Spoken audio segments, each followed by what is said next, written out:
Hello. What should risk management be about?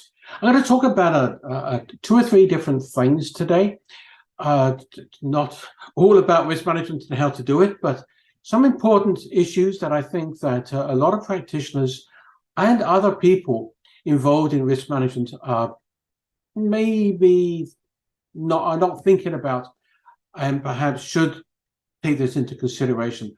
And I want to start with some very basic principles, going back to the beginning as to what exactly is it we're talking about when we're talking about risk and the management of risk.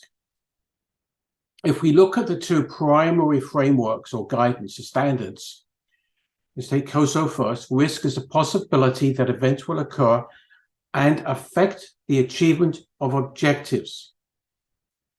Note that, the achievement of objectives.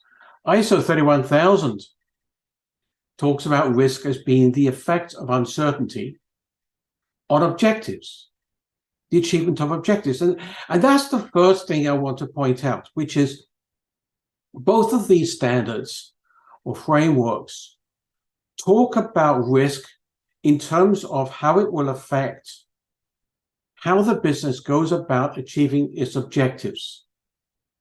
And yet, a lot of practitioners, they quantify it and they put it in terms of dollars, amount of loss. I don't think that is necessarily getting us to where we need to go, where we need to be helping the organization be successful, because we are not focusing on the achievement of objectives, we're focusing on a dollar number. And now we're leaving it up to board members and top executives to figure out, okay, now, is that something we want to take? Is that something good? Is that something bad? Is that something we need to, how much do we need to worry about it? Whereas in fact, if we put it in terms of how something might affect our ability to be successful as measured by the achievement of objectives, maybe we're going to be moving a little bit closer in terms of communicating with them and helping them understand why this is important. Oh, and if you're thinking about, well, I'm talking more about cyber and technology risk. Well, let's take technology. A lot of people in the technology space, especially IT auditors, go by COVID. What does COVID have to say about risk? They talk about it in the context of achieving objectives. Maybe you're in the cyberspace. Well, what does the NIST standard say?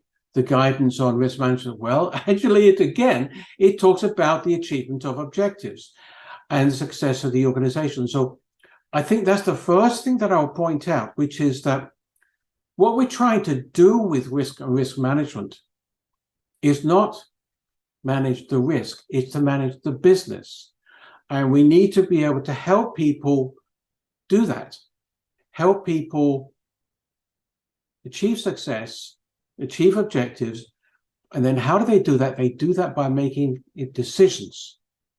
And that's the other part which I want to focus on today.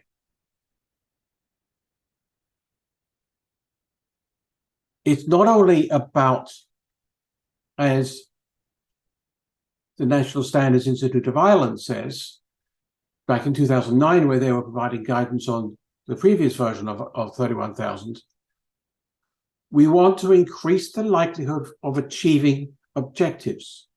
And not only by managing threats and potential losses, but being ready to take advantage of opportunities.